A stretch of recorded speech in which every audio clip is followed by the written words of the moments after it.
అందరికీ నమస్కారం. నిన్న ఎప్పుడు ప్రెస్ మీట్ పెట్టిన జగన్మోహన్ రెడ్డి నిన్న హడావిడిగా ఆ ప్రెస్ మీట్ పెట్టి జగన్మోహన్ రెడ్డి చంద్రబాబు గారిని కూటమి ప్రభుత్వాన్ని విమర్శించడం మనం చూసాం.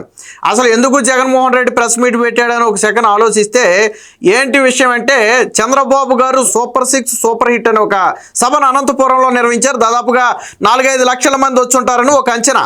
సో ఆ సభ నుంచి డైవర్ట్ చేయడం కోసం నిన్న జగన్మోహన్ రెడ్డి ప్రెస్ మీట్ పెట్టాడు. ఎవరిని డైవర్ట్ చేయాలి? ఒకటి, ప్రజల్ని డైవర్ట్ చేయాలి, సోషల్ మీడియాను డైవర్ట్ చేయాలి, మీడియాను డైవర్ట్ చేయాలి, ఎంటైర్ అటెన్షన్లో అంటే చంద్రబాబు గారికి వెళ్లకుండా కొంత ఇటు డైవర్ట్ చేయాలి. ఇది జగన్మోహన్ రెడ్డి ఉద్దేశం. సరే, డైవర్ట్ చేయాలనుకున్నాడు, తప్పులేదు, రాజకీయాలన్నీ భాగమని వదిలేద్దాం.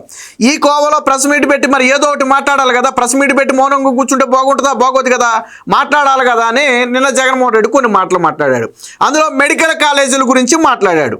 మెడికల్ కాలేజీ అసలు చంద్రబాబు నాయుడు కట్టలేదు, నేను కట్టానన్నాడు. అంటే రాష్ట్రంలో జగన్మోహన్ రెడ్డి వచ్చిన తర్వాత మాత్రమే మెడికల్ కాలేజీలు ఉన్నాయి. పాపం ఇప్పటి వరకు మెడికల్ కాలేజీలు అనేవి లేవు. అది జగన్మోహన్ రెడ్డి ఉద్దేశం. సరే, అది కూడా సబ్జెక్ట్ కాదు, దాన్ని కూడా కాసేపు పక్కన పెడదాం. నేను జగన్మోహన్ రెడ్డి ఒక మాట అన్నాడు. ఏమన్నాడు అంటే, ఎవడు వస్తాడో టెండర్లకు రండి, ఎవడైనా పాల్గొనండి, కానీ నేను వచ్చిన తర్వాత మొత్తం వెనక్కి తీసుకుంటాం, అందరినీ బయటికి తరిమేస్తామని చెప్పి ఒక వార్నింగ్ ఇచ్చాడు. ఎవరికి వార్నింగ్ ఇచ్చాడు అంటే, ఏదైతే పీపీపీ పబ్లిక్ ప్రైవేటు పార్ట్నర్షిప్ మోడల్లో ఈ మెడికల్ కాలేజీలను పూర్తి చేయాలి, జగన్మోహన్ రెడ్డి 17 కాలేజీలని చెప్పినా కేవలం 5 కాలేజీల్లోనే తరగతులు మొదలయ్యాయి. అందులో కూడా పూర్తి స్థాయి వసతులు లేవు, తాత్కాలిక వసతులు. సో అందరూ గుర్తుపెట్టుకోవాల్సింది, 17 కాలేజీలు అబద్ధం. కేవలం 5 కాలేజీల్లోనే క్లాసులు స్టార్ట్ అయ్యాయి, అవి తాత్కాలికం. అవి కూడా సరే, దాంట్లో మళ్ళీ 300 కోట్ల రూపాయలు ఆరోగ్యశ్రీ నిధులు తరలింపు ఉంది, ఒక 674 కోట్ల రూపాయలు ఏమో పెండింగ్ బిల్లులు ఉన్నాయి, ఒక 970 కోట్ల రూపాయలు కేంద్ర ప్రభుత్వ నిధులు ఉన్నాయి. మొత్తం పెట్టిందే 2000 కోట్లు. ఇందులో ఇక జగన్మోహన్ రెడ్డి పెట్టిందంటే మీరు ఆలోచించండి. అయితే ఇప్పుడు ప్రభుత్వ మెడికల్ కాలేజీలు కానీ ప్రైవేట్ మెడికల్ కాలేజీలు కానీ ఏవైనా సరే నిర్మాణం జరిగితే పేరు చంద్రబాబు గారికి వచ్చేస్తుంది. ఎందుకంటే జగన్మోహన్ రెడ్డి మధ్యలో వదిలేసి వెళ్ళిపోయాడు కదా. కొన్ని కాలేజీలో పునాదులు కూడా లేవు కదా, కింద నుంచి పునాదులు వేసి వదిలేశారు. ఆల్రెడీ టీడీపీ నేతలు అక్కడికి వెళ్ళిపోయి ఇదేనా నువ్వు గట్టిన మెడికల్ కాలేజీలు అని చెప్పి వాళ్ళు వీడియోలు ఫోటోలు కూడా బయటకు విడుదల చేశారు. దానికి వైసీపీ దగ్గర సమాధానం లేదు. జగన్మోహన్ రెడ్డి కట్టిన 2-3 మెడికల్ కాలేజీలు ఏవైతే ఉన్నాయో, అదే ఇప్పుడు నేను చెప్పిన నిధులు అవన్నీ కూడా ఏవైతే ఉన్నాయో ఆ మెడికల్ కాలేజీల గురించే గొప్పగా ప్రచారం చేసుకుంటున్నాడు. అంటే మిగిలిన కాలేజీలు ఒకేసారి చంద్రబాబు 10 కాలేజీలు పూర్తి చేస్తే జగన్మోహన్ రెడ్డి పేరు మసగబారిపోవడంతో పాటు జగన్మోహన్ రెడ్డి చేతగానితనం బయటపడుతుంది. ఎందుకని 17 అని కేవలం 5 కదా కట్టింది, చేతగానితనం బయటపడద్దనే ఒక భయంతో జగన్మోహన్ రెడ్డి విషయం చెప్పడం మొదలుపెట్టాడు. పైగా ఎవరైతే పెట్టుబడులు పెట్టడానికి వస్తారో వాళ్ళని బెదిరిస్తున్నాడు. ఏ రాష్ట్రంలోనైనా రాజకీయాలు ఎన్నికల వరకే ఉండాలి.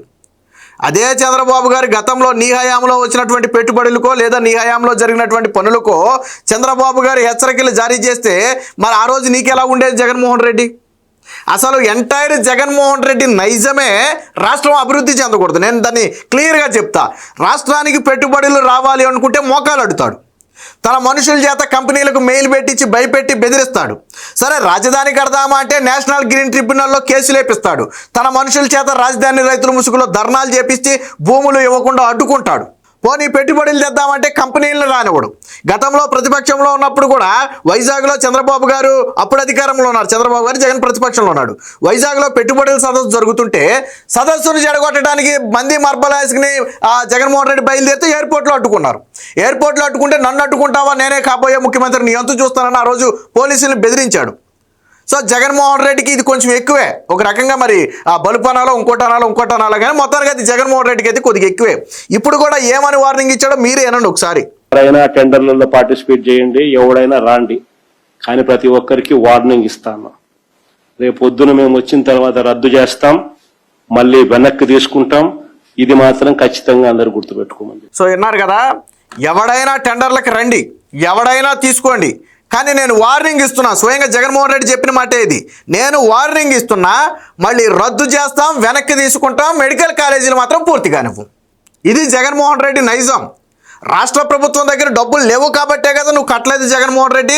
ట్విస్ట్ ఏంటంటే, ఈ 17 కాలేజీలకు అప్పులు ఇవ్వట్లేదని చెప్పి దీనికోసం ఒక కార్పొరేషన్ ఏర్పాటు చేసి 108 ఎకరాల ప్రభుత్వ మెడికల్ కాలేజీల భూములు తాకట్టు పెట్టినటువంటి చరిత్ర జగన్మోహన్ రెడ్డి. అప్పుడు విమర్శలు వస్తే వెనక్కి తగ్గినట్టున్నాడు. 108 ఎకరాలు తాకట్టు పెట్టడానికి సిద్ధమయ్యాడు. ఎందుకు? బ్యాంకులు అప్పులు ఇవ్వట్లా. అలాంటి జగన్మోహన్ రెడ్డి ఈరోజు వార్నింగ్ ఇస్తున్నాడు. సేమ్ ఇదే వార్నింగ్ ఇది బయటికి కనపడింది. ఇది జగన్మోహన్ రెడ్డి అసలు నైజం. ఇది కదా సార్ మీ అసలు రూపం అని చెప్పేది సినిమా డైలాగ్ చూసారా? ఆ డైలాగ్ ఎగ్జాక్ట్గా జగన్మోహన్ రెడ్డికి ఇక్కడ సరిపోద్ది. ఇది కదా జగన్మోహన్ రెడ్డి నీ అసలు రూపం. రాష్ట్రానికి పెట్టుబడులు రాకూడదు, రాష్ట్రంలో పరిశ్రమలు రాకూడదు, రాష్ట్రంలో మెడికల్ కాలేజీలు రాకూడదు, మెడికల్ కాలేజీలో వచ్చి MBBS సీట్లు రాకూడదు, పేదవాడికి వైద్యం అందకూడదు. దీన్ని ప్రైవేటీకరణ అసలు ప్రైవేటీకరణే కాదు. ప్రైవేటీకరణ అంటే పూర్తిగా ప్రభుత్వం తప్పుకుని మొత్తం ప్రైవేట్ సంస్థల చేతిలో పెడితే అది ప్రైవేటీకరణ. గతంలో నువ్వు గంగవరం పోర్టుని అమ్మేసావు చూడు, అది ప్రైవేటీకరణ అంటే. గతంలో ప్రభుత్వ స్థలాలను అమ్మకానికి పెట్టావు చూడు కార్పొరేషన్ పేరుతో, లేదా దోచిపెట్టావు చూడు, ఒక రకంగా అవి ప్రైవేటీకరణ. ఇది ప్రైవేటీకరణ కాదు.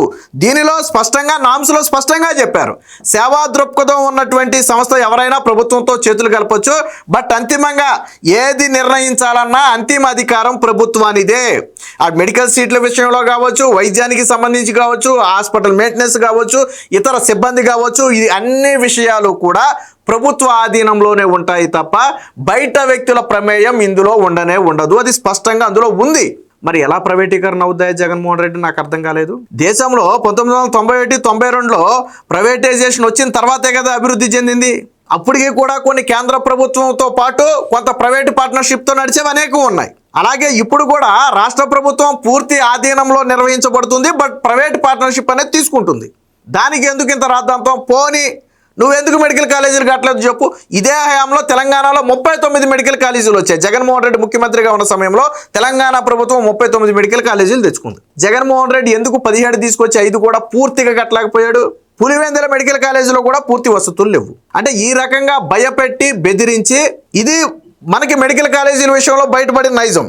బట్ ఇదే నైజం ఎందులో ఉందో తెలుసా? పరిశ్రమల విషయంలో కూడా ఉంది. రాష్ట్రానికి పరిశ్రమలు రాకూడదు, రాష్ట్రంలో అమరావతి నిర్మాణం జరగకూడదు, పోలవరం నిర్మాణం జరగకూడదు, జరిగితే చంద్రబాబుకు పేరు వస్తుంది. కాబట్టి అమరావతి నిర్మాణం జరుగుతుందా? నేషనల్ గ్రీన్ ట్రిబ్యునల్లో కేసులు వేద్దాం. పోలవరం నిర్మాణం జరుగుతుందా? చంద్రబాబు నాయుడు దోచుకు తిన్నాడని ప్రచారం చేద్దాం. లేకపోతే ఇప్పుడు ప్రైవేట్ మెడికల్ కాలేజీలు ప్రైవేట్ పార్ట్నర్షిప్తో ప్రభుత్వ పార్ట్నర్షిప్తో సాగుతున్నాయా? పూర్తిగా మేము వచ్చిన తర్వాత వెనక్కి పీకేసుకుందామని బెదిరిద్దాం. ఎక్కడ చంద్రబాబు నాయుడు నిజంగానే ప్రైవేటు ప్రభుత్వ పార్ట్నర్షిప్ PPP మోడల్లో వీటిని నిర్మించేస్తాడో అనే భయం జగన్మోహన్ రెడ్డికి నిద్ర పట్టకుండా చేస్తుంది. ఎందుకంటే ఆ పేరు చంద్రబాబు నాయుడుకి వస్తుంది. ఎందుకంటే జగన్మోహన్ రెడ్డి పునాదులు వేయలే అక్కడ.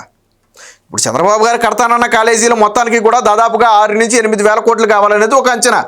అక్కడెక్కడ జగన్మోహన్ రెడ్డి పునాదులు వేయలే, కేవలం పునాదురాళ్ళు మాత్రమే లేపాడు, అక్కడ ఏమీ లేవు. కాబట్టి ఎక్కడ చంద్రబాబు నాయుడు కడతాడో, ఎక్కడ జగన్మోహన్ రెడ్డికి ఆ ఇబ్బంది కలుగుద్దో, చంద్రబాబు నాయుడికి పేరు వస్తుందో అనే భయంతో ఇప్పుడు బహిరంగంగానే హెచ్చరించాడు. పైగా అంటే మన దరిద్రం ఏంటంటే జగన్మోహన్ రెడ్డి అంటే విత్ ఒకటి అయితే చెట్టు ఒకటి అవుతుందా అని చెప్పి పాతకాలం సామెత ఉంది. జగన్మోహన్ రెడ్డి నైజమే వాళ్ళ నైజం. ఇది సోషల్ మీడియాలో చూడండి, మగోడి మాట అంట అని ఆ వైసీపీ సోషల్ మీడియాలో తిప్పుకుంటున్నారు పోస్టర్లు. ఏమనంటే ఎవడైనా మెడికల్ కాలేజీల టెండర్లకు వస్తే రేపొద్దున నేను వచ్చిన తర్వాత అన్ని కాలేజీలను వెనక్కి తీసుకుంటాం, అన్ని టెండర్లు రద్దు చేస్తాం. ఇది మగోడి మాట అంట. అంటే టెండర్లు రద్దు చేస్తాను, నేను వచ్చిన తర్వాత మీ అంతు చూస్తానని బెదిరించడం మగోడి మాట అంట. అది మగోడి మాట కాదు, గోండాయిజమో రౌడీయిజమో చేసేవాడి మాట. లేదా రాష్ట్రం అభివృద్ధి చెందితే కడుపు మండుద్దు చూసారా, ఈనో ప్యాకెట్లు తాగాల్సి వద్దే, అలాంటి వాడి మాట.